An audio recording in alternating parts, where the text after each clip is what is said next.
katul karis tekem kok wareg engko. Pak, arep makani pitik to? Iya. Tapi katul sak tekem yo apa wareg? Kae lho campuran karo kokoan sego, leh kula leh ket nggone gembrek. Cukup kae yen kur dingin makani pitik esuk iki. Kok dalan ndi? Kae lho ning teras ngarep.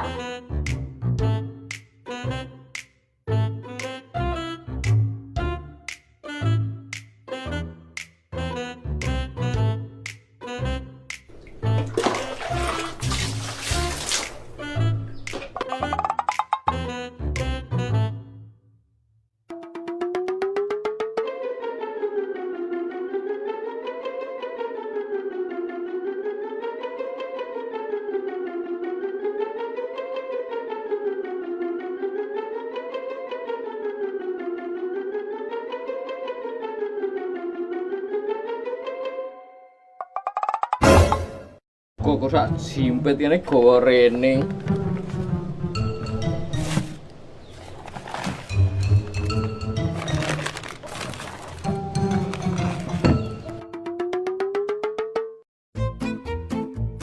Apa sing kok kuplak karo katul iki?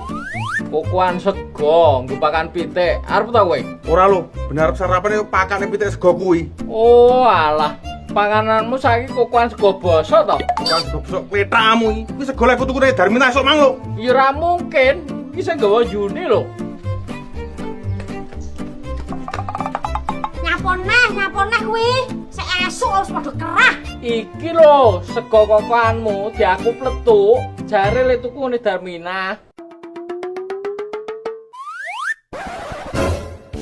Weh, Pak, sego kokoane kae lho ning isor kursi. Dek piye? Kadung. Kadung cukirmu iki kadung.